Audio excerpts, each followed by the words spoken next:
Hello everyone, आपका स्वागत है मेरे चैनल यूफुजोशी में। आप लोग कैसे हैं? आई होप कि आप लोग ठीक होंगे। तो चलिए हम स्टोरी की स्टार्टिंग करते हैं। हमें जान को दिखाया जाता है जो कि ईवो से रिक्वेस्ट कर रहा था कि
चले जाते हैं और ईवो और जान को ढूंढने लगते हैं।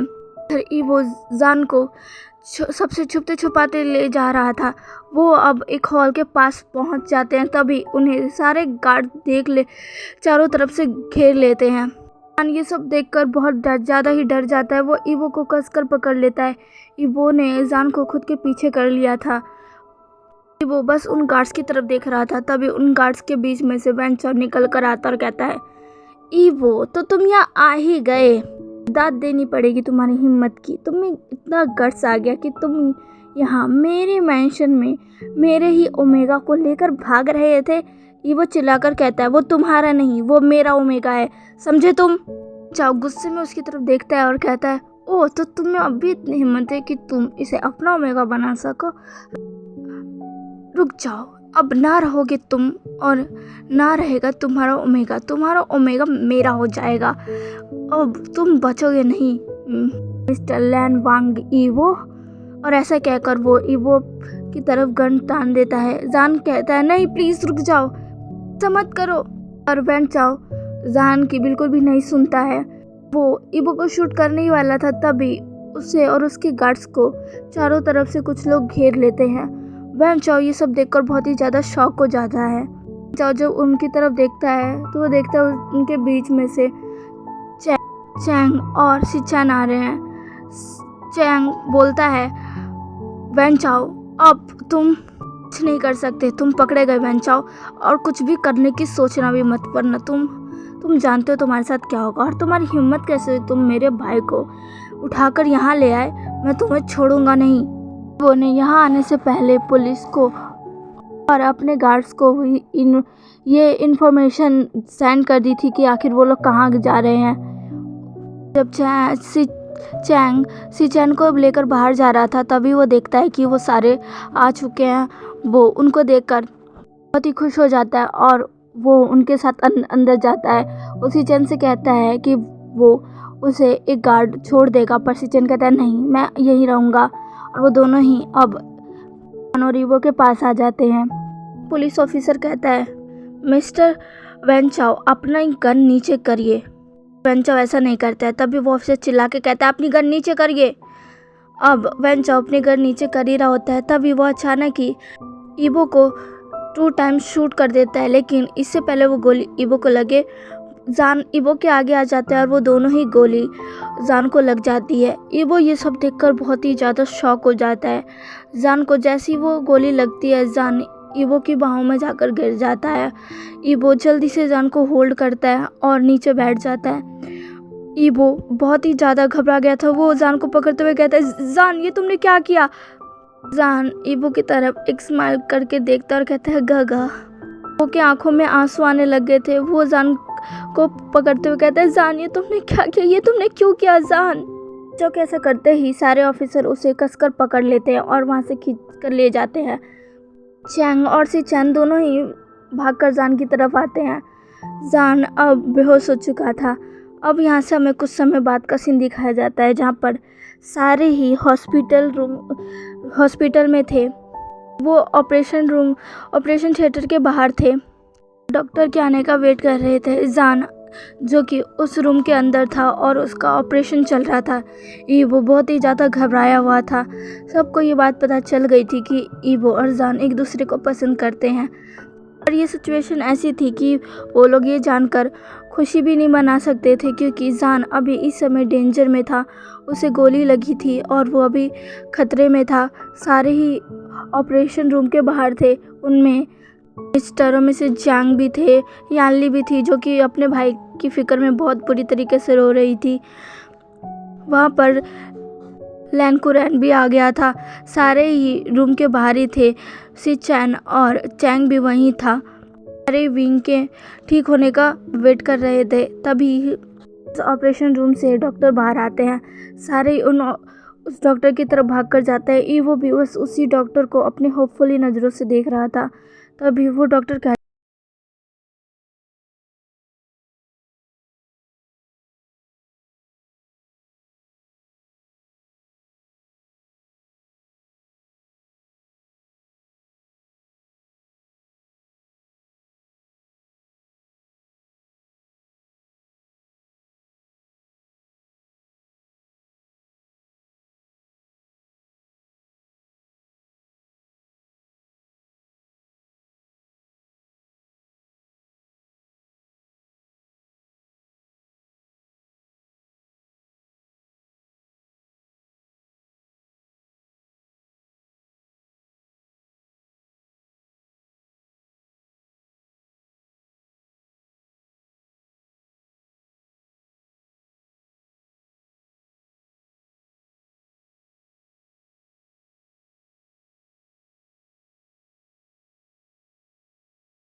कहता है, ये आवाज़ ये तो कुछ जानी पहचानी है।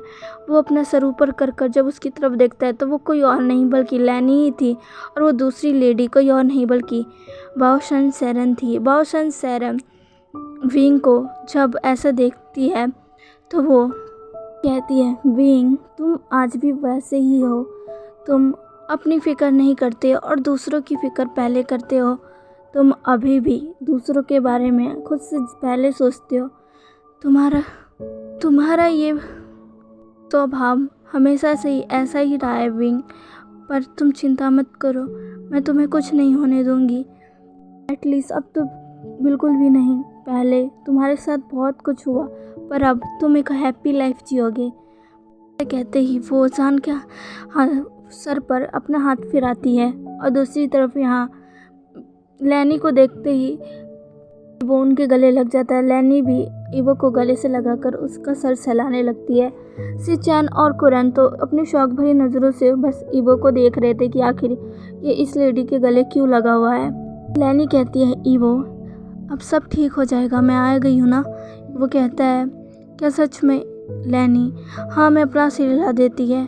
तभी यहाँ से हमें टाइम स्किप दिखाया जाता है और यहाँ पर हमें 2 हफ्ते बाद का सीन दिखाया जाता है। बॉस्टन सायरन के अंदर जाते ही जब वो कुछ समय बाद बाहर आती है तो सबको बताती है कि जान अब बिल्कुल ठीक है। ये सुनकर सारे हैप्पी हो जाते हैं और ईबो भी सबको बता देता है कि वो लैनी से कब मिला और ये वही है जिनके पास उन्होंने ईबो और जान को भेजा था। फिर बाद में ईबो अपने और जान के बारे में सबको बता देता है और ये भी कि उसने जान को पहले ही माफ़ कर दिया। ये सुनकर सब शॉक हो जाते हैं, पर फिर बाद में वो लोग इनकी शादी के लिए मान जाते हैं और फिर 2 हफ्ते के बाद जान और ईबो दोनों की ही शादी थी। ली जो अपने हाथों से अपने भाई को सजा रही थी वो बहुत खुश थी। वो जान को बहुत ही सारी ज्वेलरीज पहना रही थी जो कि उसने खुद ही सिलेक्ट की थी। जान ये सब देखकर कहता है जे आप ये क्या कर रही है। कहती है जान तुम चुप रहो, मुझे करने दो जो मैं कर रही हूँ। उसके बगल में ही चैंग खड़ा था जो ये सब देखकर हंस रहा था और कह रहा था जान ऐसा लगता है आज तो जे तुम्हें पूरी की पूरी गुड़िया बना देंगी। ऐसा कहकर वो हंसने लगता है। जान चैंग की तरफ गुस्से में घूरता है, कहता है तुम चुप रहो समझे। बस उसकी तरफ एक स्माइल कर देता है, पर आज उसे भी थोड़ा दुख हो रहा था क्योंकि आज जान और ईबो दोनों ही शादी कर लेंगे और फिर जान उसे छोड़कर चला जाएगा, पर वो कुछ नहीं कहता है। जान भी उसकी ये फीलिंग समझ रहा था, पर वो उसके साथ मस्ती करता है ताकि चैंग का ध्यान थोड़ा भटक जाए और वो सैड ना हो। भी वहाँ पर मैडम यू आ जाती है। मैडम यू जैसे ही आती है सारे शांत हो जाते हैं। मैडम यू जान के पास जाती है और कहती है जान क्या तुम रेडी हो। जान हमें अपना सीले ला देता है।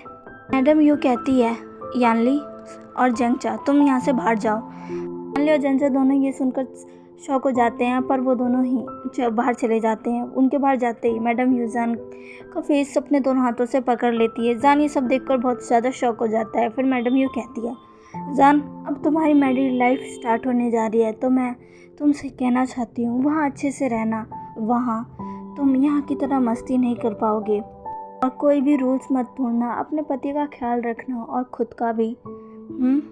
विंग को मैडम यू की ये केयर बहुत ही अच्छी लगती है। मैडम यू विंग के फोरहेड पर एक किस करती है। जान ये सब देखकर बहुत ज़्यादा शॉक हो जाता है। मैडम यू जान की तरफ देखकर कहती है शॉक मत हो, मैं भी तुम्हारी फ़िक्र करती हूँ, आखिर मैं तुम्हारी मॉम हूँ। जान ये सुनकर उसकी आंखों में आंसू आ जाते हैं और वो मैडम यू को हक कर लेता है। मैडम यू भी उसे हक कर लेती है। मैडम यू जान से नफ़रत नहीं करती थी, पर उन्हें उसकी माँ से नफ़रत थी और इसी वजह से वो जान को पसंद नहीं करती थी, पर वो उससे नफ़रत भी नहीं करती थी। और आज उन्हें भी बहुत ज़्यादा दुख हो रहा था और वो खुद को रोक नहीं पाती है और जान से अपनी फीलिंग्स भी कह देती है कि वो भी जान से बहुत प्यार करती है। बस वो बहुत ज़्यादा उसे डांट देती थी, पर वो मुझसे बहुत प्यार करती है। ये सुनकर जान बहुत ही ज़्यादा हैप्पी हो जाता है। अब यहाँ पर टाइम स्किप होता है। जान और ईबो दोनों की वेडिंग हो चुकी थी और अब जान और ईबो की फर्स्ट नाइट का भी टाइम आ गया था। ईबो जो कि जान की तरफ जाकर उसके वेल को हटाता है। ईबो जब जान के वेल को हटाता है तो वो देखता है जान बहुत ज़्यादा सुंदर लग रहा है, वो किसी तस्वीर की तरह लग रहा है। ईबो जान को देखकर कहता है सुंदर। जान ये सुनकर ब्लश करने लग जाता है। वो अब जान का फेस पकड़ कर कहता है मैं बहुत खुश हूँ। जान कहता है मैं भी, और फिर दोनों ही एक दूसरे को किस करने लगते हैं और दोनों ही अब अपनी नाइट एक्टिविटी एंजॉय करने लगते हैं। तो चलिए गाइस, ये था इस स्टोरी का लास्ट पार्ट। ये पार्ट आपको कैसा लगा प्लीज़ मुझे कमेंट करके ज़रूर बताइएगा। प्लीज़ मेरे चैनल को लाइक सब्सक्राइब एंड शेयर कर दीजिएगा। मिलते हैं नेक्स्ट पार्ट में, बाय।